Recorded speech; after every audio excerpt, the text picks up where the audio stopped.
Hey career professionals, welcome back to my channel. Amanda Bryant here, your professional career coach and resume writer. And so if this is your first time here, I want you to make sure you hit that subscribe button right below this video, because in this video, I am going to be sharing with you 4 topics that got a lot of views here in my YouTube community that career professionals found very helpful. And if you find any of the information helpful that I'm going to share with you in a video today, make sure you let me know down in the comments below, and I will create more videos just like it.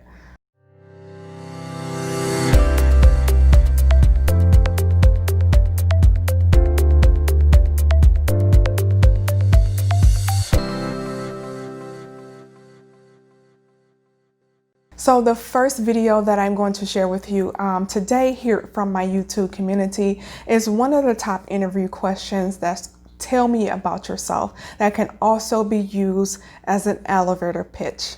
Hi, my name is Amanda Bryant, and in this video, I'm going to share with you 4 things that you can do to answer the tell me about yourself interview question. This is the #1 interview question as asked in all interviews. It may not always be asked as tell me about yourself, but it always kicks off the beginning of the interview. Whether or not you answer this question correctly will make or break your chances of actually getting the job offer. So the first thing you want to do is you want to give a snapshot of your career history. For example, I started in retail management, but now after a few years, I've transitioned over into healthcare, where I feel more passionate about helping patients. And so when you give a snapshot of your career history, you're not rewording your resume, for example. You're giving them a summary of your entire career history. And the second thing you want to do is you want to make your answer achievement focused. Always focus on your achievements in your interview. You want to talk about things where you help the company grow, how you help the team, you decreased a number, you increased patient satisfaction. What did your boss say about you? The best way to focus on your achievements and what you can pull from is your yearly performance reviews. Pull from your performance reviews things that have numbers attached to them. So here's an example of what an achievement would look like in your answer. So an example of this achievement would be, with our new scheduling system, I help the company increase communication efficiency by 20%. So anything that includes numbers always will help you stand out. And in #3, tell the employer what you know about the role. For example, ABcareerMatch needs someone who can help bring teams together while also managing patient care at the same time. After you take a look at the job description, you'll find that that company needs someone who's able to bring teams together and also manage patient care. And that goes back to your accomplishments. Tie the 2 together. And finally, tip #4, tell the employer or hiring manager or recruiter why you are a good fit for that particular job. Now, you may be wondering, how long should my answer be? And so a great rule of thumb for this would be, if you're an executive, your answer should be 5 to 7 minutes long. And if you're a mid-level professional, you want to focus on around 4 minutes of time.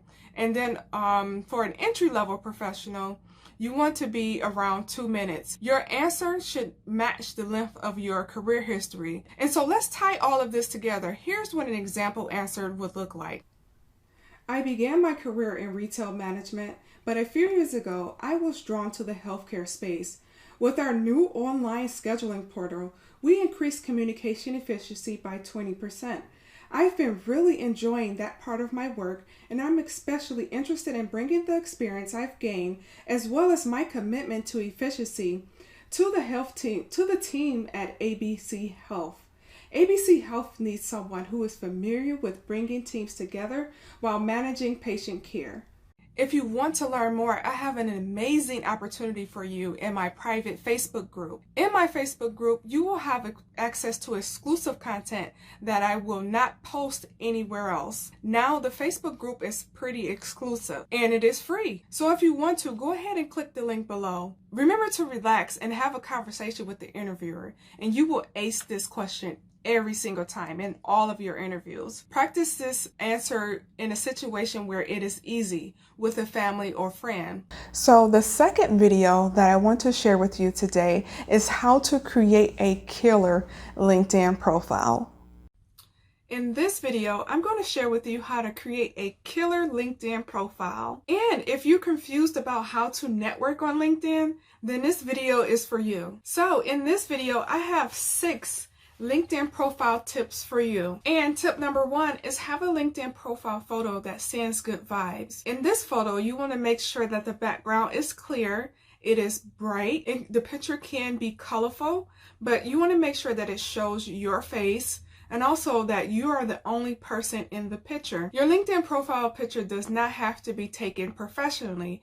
You can set up the selfie mode on your camera and take it in front of a window or even good light. So in your LinkedIn profile photo, make sure that you dress according to your profession. If you are in construction, you want to dress in a construction attire. If you are executive level professional, a suit would be a good fit for you. All in all, make sure that you're the only person in the picture, there is good lighting, and you show a great smile. LinkedIn profile tip number 2, create an appropriate headline that shows where you are looking to go in your career.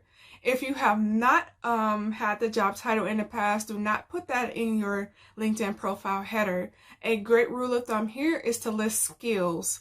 Your top 3 hard skills is what you can list at the top of your profile. My profile, for example, I not only list the skills as a professional resume writer and career coach, but I also let my network know what I'm able to do, and that's show job seekers how to get high-paying jobs. So take a second to think about what it is that you do for companies across the board, because remember that the skills that you bring to the table are your product that you actually bring to the company, and that's what the company is paying you for. So I want you to look at this from a business perspective when creating your headline, your LinkedIn headline.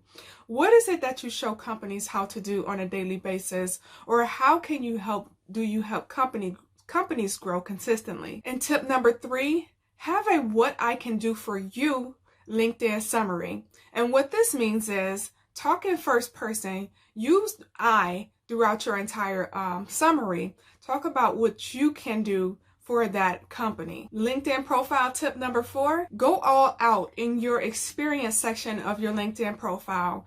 Remember that your LinkedIn profile is an extension of your resume, which means that you don't have to include only 10 years of experience, but you still want to include only the things that are relevant to the job or industry that you're interested in applying to. With that said, LinkedIn does require certain information listed in your experience section, such as the company name, the company dates. You can also just put the year here if you are a job hopper. And then also in the experience section, I want you to list bullet points. You can either pull these bullet points from your resume, or you can do some additional research online by taking a look at your job description and filling in this information online on your LinkedIn profile. But remember not to limit yourself to 10 to 15 years on your LinkedIn profile. LinkedIn profile tip number 5 is to keep your contact information up to date. What this means is that make sure that you have an accurate and up-to-date email address that includes your first and last name at gmail.com if you are not a business owner. And then also make sure that your phone number stays up to date so that when that recruiter or hiring manager comes across your LinkedIn profile, they'll be able to get in touch with you. And LinkedIn profile tip number 6, one of the coolest things about LinkedIn is that it gives you the ability to list recommendations on your LinkedIn profile outside of your letters of recommendation that you might receive from your current boss or previous employer. And so what you want to do is you want to request LinkedIn recommendations from individuals that you know that can speak to your accomplishments and applying for that while you begin the application process and apply for that for your dream job. And it's another great way to go ahead and get those key skills and accomplishments listed on your LinkedIn profile as well to help you get that your dream job a lot faster. Now, if you are on the hunt for a new job, a new high-paying job this year, and you haven't had any success with getting new interviews with your resume, go ahead and click the link in the comments to check out the free resume template that I did create for you. Go ahead and click the link in the description now to check that out. And don't forget to hit the subscribe button for more free tips and information on how to get a high-paying job this year. If you're finding this information helpful, make sure you hit that subscribe button.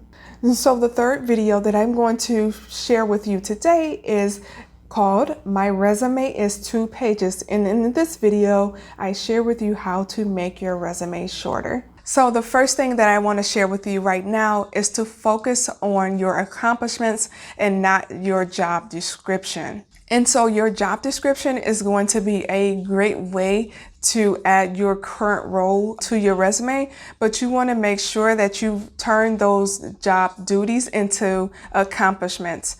And so what I mean by this is that if you are a customer service professional, or you are a customer facing professional, you want to talk about a time when you helped the company resolve a problem, or you helped resolve an issue before it got over to the supervisor.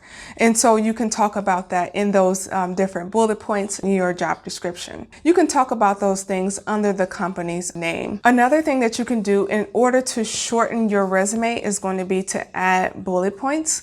And on some of my resumes that I write for my clients, I use check marks, but whatever you decide, don't use paragraphs. Paragraphs are hard to read in most cases, and it's a great marketing trick since you are marketing yourself to various companies or a specific company and job description. You want to make sure that everything is on one line. All of your accomplishments are listed out on one line. And so take a look at your resume. Is it in paragraph format, or did you list everything out? Did you list all of your accomplishments out in a list format per se? And it also includes bullet points so that you can separate each accomplishment under the company's name. If it's currently listed as a paragraph and not bullet points, go ahead and switch over to a bullet point format. The third tip that I want to share with you here today, and before I share this tip with you, I want you to make sure that you hit that like button if you're finding this information helpful right now. And the next thing I want you to do is to make sure you hit that subscribe button if you haven't subscribed to the channel here in the YouTube community yet. And so the third tip that I want to share with you is I want you to make sure you only add 10 to 15 years of work experience. And so the main reason why you want to do this is because any experience more than 10 to 15 years old is really not relevant unless you have a professional background and you're pursuing a position as a doctor or even as a lawyer, or you're in the education industry and you're more focused on becoming a professor. I want you to list all of your work experience. And if you're searching for a federal position, you should have all of your work experience that's past 10 to 15 years. But for the sake of your resume, you should only include 10 to 15 years of relevant work experience. And that will help shorten your resume. And so the quick resume hack that I wanted to share with you today is going to be to make sure that you use numbers on your resume and bold it. And so what do I mean by this? Think of a time when you've helped the company earn additional revenue. How many team members have you managed in the past? How much money are you bringing in? What's the biggest budget that you've been able to manage? And add those numbers to your resume with the number symbol and make sure you bold it across the board. And after you've done that, you've highlighted your top accomplishments, and you'll be able to speak about your accomplishments in writing, and they'll scan your resume and they'll see exactly what you're able to bring to the table. So in the fourth and final video, which is really important right now, with everything that's going on, people being laid off, I'm going to show you how to overcome a gap in your employment history. Hey, career professionals community. My name is Amanda Bryant, and I'm your professional career coach and resume writer. And today is day 7 of 20 on how to get a high-paying job this year. And in this video, I am going to share with you 3 ways to overcome a gap in employment if you have one. So don't forget to click that subscribe button to subscribe to my latest updates. Gaps in employment are common. Here are some ways that you can overcome this. Know that gaps over 2 years can hurt if your resume is not formatted properly. Here are some other things to keep in mind during your job search as well. 1, you want to create a resume that is top-heavy, displaying your accomplishments. 2, you want to demonstrate continuous learning over time. 3, stay positive. If you found this helpful, click that subscribe button below to receive tip number 8 of 20 tomorrow. Gaps can happen for various reasons, and I do not believe that you should be punished for it. It does not mean that you will not get the job. If you are being faced with a gap in your employment, you are not alone. I am here to help you. I would love to show you how to overcome this. Remember, career professionals, if you believe you can, you can. If you enjoyed this video here in the YouTube community with me here today about how to get a new high-paying job, make sure you hit that subscribe button because there are going to be more videos just like it coming on Wednesdays and also on Fridays. And if you like this video, make sure you hit that like button.